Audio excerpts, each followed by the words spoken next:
നമസ്കാരം. ഒരു മനുഷ്യനുണ്ടായിരുന്നു. അദ്ദേഹത്തിന് മരണത്തിനോട് അമിതമായ പേടിയുള്ള ഒരു വ്യക്തി. തെനാറ്റോഫോബിയ എന്ന് പറയുന്ന ഒരവസ്ഥ. ഒപ്പം തന്നെ ആൽഗോഫോബിയ, വേദനയോടുള്ള അമിതമായ ഒരു പേടി. അദ്ദേഹം മരണത്തെക്കുറിച്ച് ഒരുപാട് കാര്യങ്ങൾ ചിന്തിച്ചു കൂട്ടി എന്നുള്ളതാണ് സത്യം. ജീവിച്ചിരുന്നപ്പോൾ തന്നെ ഓരോ മേഖലകളിലൂടെ കടന്നുപോയപ്പോഴും ഓരോ ദിവസവും അദ്ദേഹം മരണത്തിന് ഒരുപാട് സമയം മുഖാമുഖം കണ്ടു. ആ സമയത്തൊക്കെ അദ്ദേഹത്തിന് മരിക്കുമോ എന്നുള്ള തീവ്രമായ ഒരു പേടി അദ്ദേഹത്തിനുണ്ടായി എന്നതാണ്. കാരണം തന്നെ മരിക്കുമ്പോൾ അമിതമായിട്ടുള്ള വേദന അനുഭവിക്കേണ്ടി വരും എന്നുള്ള ഒരു ചിന്തയിൽ നിന്നാണ് അദ്ദേഹത്തിന് ഇതിനോടുള്ള അമിതമായ പേടിയുണ്ടായി. അവസാനം അദ്ദേഹത്തിൻ്റെ വാർദ്ധക്യാവസ്ഥയിൽ അദ്ദേഹത്തിന് ഒരു ചെറിയൊരു രോഗം പിടിപെട്ട് അദ്ദേഹം ഒരു ഓപ്പറേഷന് വിധേയനാവുന്നു. ആ ഓപ്പറേഷന് വിധേയനായി അദ്ദേഹം ഓപ്പറേഷൻ തിയേറ്ററിൽ കിടക്കുമ്പോൾ അദ്ദേഹത്തിന് ബോധമില്ലാത്ത അവസ്ഥയിൽ ആ ഓപ്പറേഷൻ നടന്നുകൊണ്ടിരിക്കുമ്പോൾ അദ്ദേഹം മരണപ്പെട്ടു പോകും. അദ്ദേഹം ഒരു ആയുഷ്കാലം മുഴുവൻ ചിന്തിച്ചത് വേദനിച്ച് മരിക്കും എന്നുള്ളൊരു കൺസെപ്റ്റാണ്. അതുകൊണ്ട് തന്നെ അയാൾ അമിതമായി ചിന്തിച്ച് വളരെ ആദിയോടുകൂടി മരണം വളരെ തീവ്രമായ വേദനയോടെയാണ് എന്നുള്ളൊരു കൺസെപ്റ്റിൽ ജീവിച്ചു. അവസാനം അദ്ദേഹം ഒരു വേദനയുമില്ലാതെ മരണമടഞ്ഞു. ഒരു പെൺകുട്ടി വാഹനം ഓടിക്കാൻ പഠിച്ചുകൊണ്ടിരിക്കുന്ന സമയത്ത് അവൾക്ക് ഒരു ദിവസം ടൗണിലൂടെ പോകാനുള്ള ഒരു പെർമിഷൻ അവളുടെ വീട്ടിൽ നിന്ന് കിട്ടുന്നു. പിറ്റേ ദിവസം അവൾ ടൗണിലൂടെ കടന്നു പോവുകയാണ്. അപ്പോൾ ഇവളുടെ വീട്ടിൽ നിന്ന് അല്ലെങ്കിൽ അവരുടെ വീടിൻ്റെ മുന്നിലൂടെ കടന്നു പോകുന്ന ഈ ഒരു വഴി ഒരു ഹൈവേയിലേക്ക് കൂട്ടിമുട്ടുന്നു. അതിലൂടെ കടന്നിട്ട് വേണം അവൾക്ക് പോകാൻ. അവൾ തലേ ദിവസം മുതൽ വലിയൊരു ആദിയോടുകൂടി കിടന്നുറങ്ങാൻ തുടങ്ങി. കാരണം ഈ ഒരു ഹൈവേയിലേക്ക് കയറുന്ന സമയത്ത് എന്തെങ്കിലും അപകടം സംഭവിക്കുമോ, ആ അപകടം സംഭവിച്ച് താൻ മരണപ്പെടുമോ എന്നുള്ള അമിതമായ പേടി, അല്ലെങ്കിൽ പുതിയതായി വാങ്ങിച്ച വാഹനത്തിന് എന്തെങ്കിലും കേടുപാടുകൾ പറ്റുമോ എന്നുള്ളൊരു അമിതമായ ചിന്തയിൽ അവൾക്ക് ഉറങ്ങാൻ സാധിച്ചില്ല എന്നുള്ളതാണ്. അതിനുശേഷം സംഭവിച്ചത്, അവളുടെ വാഹനവുമായിട്ട് ആ ഒരു ഹൈവേയിലേക്ക് എത്തുന്നു. അവൾ പ്രതീക്ഷിച്ചതുപോലെ ഒരു വലിയൊരു വാഹനക്കൂട്ടം ഒന്നും അവൾ കണ്ടില്ല. ആ സമയത്ത് അവൾ കടന്നു പോകുന്ന ആ ഒരു പ്രത്യേക സമയത്ത് ഒരു തിരക്കും ഇല്ലാതെ അവൾക്ക് അതിലേക്ക് കടന്നു പോകാൻ പറ്റി എന്നുള്ളതാണ്. അപ്പോൾ തലേദിവസം മുഴുവൻ ചിന്തിച്ചതും ഉറങ്ങാതിരുന്നതും ഒക്കെ വേസ്റ്റായി എന്നാണ്.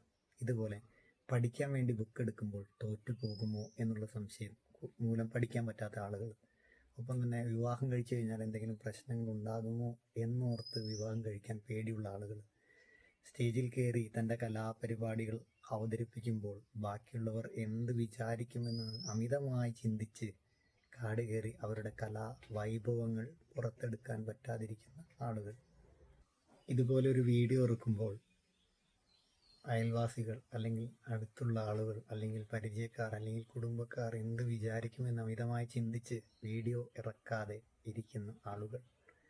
ഇങ്ങനെ പോകുന്നു ഇന്നത്തെ വീഡിയോയിലെ വിശേഷങ്ങൾ. അതായത് ചിന്തയും അധിക ചിന്തയും. അതാണ് ഇന്ന് നമ്മളുടെ ടോപ്പിക് എന്ന് പറയുന്നത്. എന്താണ് ചിന്ത? ചിന്തിക്കണം എന്ന് നമ്മൾ കുട്ടിക്കാലം മുതൽ എല്ലാവരും നമ്മളെ പഠിപ്പിച്ചിട്ടുണ്ട്. നമ്മുടെ വിദ്യാലയങ്ങളിൽ നിന്നൊക്കെ നമ്മൾ പഠിച്ചിട്ടുണ്ട്. കൂടുതൽ ചിന്ത നമുക്ക് വളർച്ചയ്ക്ക് ആവശ്യമാണ്. എന്താണ് ചിന്ത എന്ന് പറയുന്നത്? ഒരു പ്രശ്നങ്ങളിലേക്ക് അല്ലെങ്കിൽ ഒരു പ്രശ്നത്തിലേക്ക് ഫോക്കസ് ചെയ്ത് അതിനെ സസൂക്ഷ്മം പഠിച്ച് അതിന് പോസിറ്റീവായ ഒരു സൊല്യൂഷൻ ഉണ്ടാക്കുന്നതോ അല്ലെങ്കിൽ അതിനെ ഗാഢമായി അപഗ്രഥിക്കുന്നതോ ആണ് ചിന്ത. അല്ലെങ്കിൽ അറിവിന് വേണ്ടിയുള്ള ഗാഢമായ നിരീക്ഷണമാണ് ചിന്ത. അതിനെപ്പോഴും ഒരു പോസിറ്റീവ് ആസ്പെക്റ്റ് ആണല്ലോ. എപ്പോഴും ചിന്തിക്കണം, എല്ലാത്തിലും ശ്രദ്ധിക്കണം. ശ്രദ്ധ കൂടുന്നവന് ബുദ്ധി കൂടുന്ന നമുക്കറിയാം. നമ്മളൊരു ബുക്ക് വായിക്കുന്നു, ഒരു എഴുത്തുകാരൻ എഴുതിയ ഒരു ബുക്ക് വായിച്ചു എന്ന് പറഞ്ഞാൽ നമുക്കൊരിക്കലും ബുദ്ധി ഉണ്ടാവില്ല എന്ന്. അദ്ദേഹം ചിന്തിച്ച പോലെ അതിൻ്റെ അപ്പുറത്തേക്കൊക്കെ ചിന്തിക്കുമ്പോഴാണ് നമുക്ക് ആ ബുക്ക് വായിച്ചുകൊണ്ടുള്ള ഗുണം കിട്ടുന്നത് എന്നുള്ളതാണ്. അപ്പോൾ ചിന്ത പോസിറ്റീവായിട്ടുള്ള ഒരു തലമാണെന്നാണ് പറഞ്ഞു വരുന്നത്. ഇനി എന്താണ് ഓവർ തിങ്കിങ് അല്ലെങ്കിൽ അധികമായ അല്ലെങ്കിൽ വേണ്ടാത്ത ചിന്ത എന്താണെന്ന് നമുക്ക് നോക്കാം. ഒരു കാഴ്ചയെ അല്ലെങ്കിൽ ഒരു ചിന്തയെ നെഗറ്റീവായി വളർത്തി നമ്മുടെ വ്യക്തിത്വത്തെ മുരടിപ്പിക്കുന്ന രീതിയിലേക്ക് മാറ്റുന്ന ഒരു പ്രക്രിയ, അതാണ് അധിക ചിന്ത. ഒരിക്കലും സംഭവിക്കാനിടയില്ലാത്ത കാര്യങ്ങളാണ് ഈ കൂട്ടർ ചിന്തിക്കുന്നത് എന്നുള്ളതാണ് വസ്തുത. നമ്മൾ സാധാരണ ഒരു മനുഷ്യനെ മനസ്സിലാക്കുന്നത് ക്യാരക്ടർ അനലൈസേഷൻ നടത്തുമ്പോഴാണ്. ഒരു വ്യക്തിയിൽ തീർച്ചയായിട്ടും പോസിറ്റീവും നെഗറ്റീവുമായിട്ടുള്ള ഒരുപാട് കാര്യങ്ങളുണ്ടാകും. അപ്പോൾ നമ്മൾ കൂടുതലായിട്ടൊരു വ്യക്തിയുടെ പോസിറ്റീവ് തലങ്ങളിലേക്ക് നമ്മൾ ചിന്തിക്കുമ്പോഴാണ് അദ്ദേഹത്തെ നമുക്ക് കൂടുതൽ ഇഷ്ടപ്പെടുന്നത്.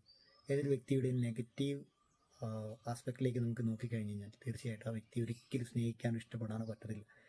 നിങ്ങൾ വളരെ മനോഹരമായിട്ടുള്ള ഒരു നഗരം സന്ദർശിക്കുന്നു, അല്ലെങ്കിൽ ഒരു സ്ഥലം സന്ദർശിക്കുന്നു. അതിൻ്റെ ഒരു 100 മീറ്റർ അപ്പുറത്ത് അല്ലെങ്കിൽ ഒരു 1/2 കിലോമീറ്റർ അപ്പുറത്ത് ഒരു വേസ്റ്റ് ഡംപ് ചെയ്യുന്ന ഒരു സ്ഥലം ഉണ്ട് എന്ന് വിചാരിക്കുക. നമ്മൾ ആ ബ്യൂട്ടിഫുൾ ആയിട്ടുള്ള ആ സ്ഥലത്തിലുപരി ആ വേസ്റ്റ് ഡംപ് ചെയ്യുന്ന ആ സ്ഥലത്തെക്കുറിച്ച് മാത്രം ചിന്തിച്ചാലോ? അധികമായ ചിന്ത അല്ലെങ്കിൽ ഓവർ തിങ്കിങ്ങിൻ്റെ കാരണങ്ങളെക്കുറിച്ച് പറയുന്നത് ഒന്ന് സ്ട്രെസ് കൊണ്ടായിരിക്കാം, അതുപോലെ ആങ്സൈറ്റി, പാസ്റ്റ് ട്രോമ എന്ന് പറഞ്ഞാൽ ഇമോഷണൽ ആയിട്ടുള്ള ട്രോമയാണ്.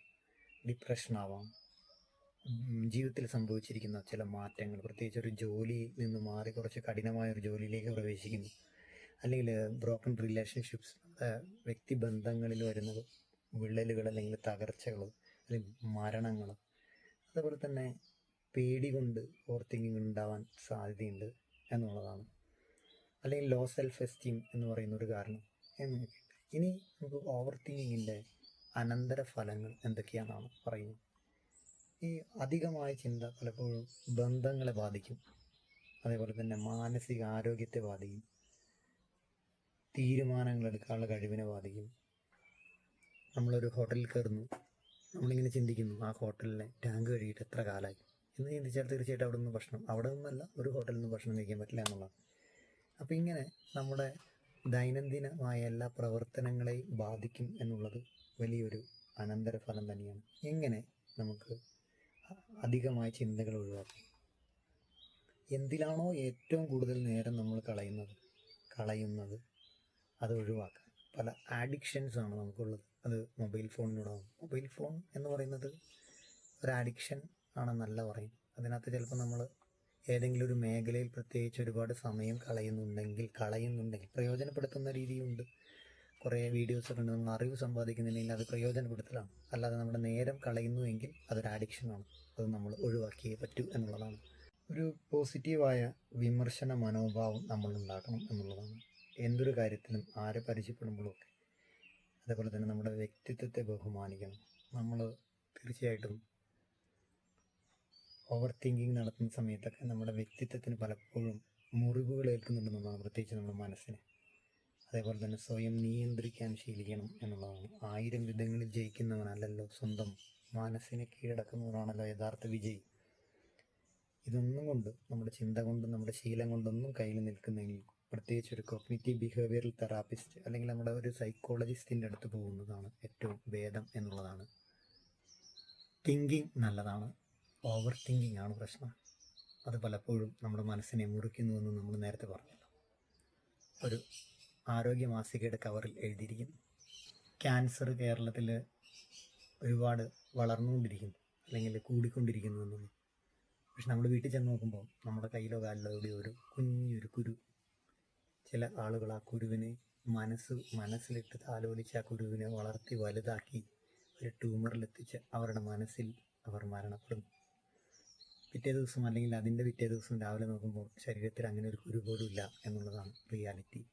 ഇതാണ് ഓവർ തിങ്കിങ്. അടുത്ത വീഡിയോയിൽ കാണാം. മറക്കല്ലേ, ഒന്ന് സബ്സ്ക്രൈബ് ചെയ്തേക്കണേ.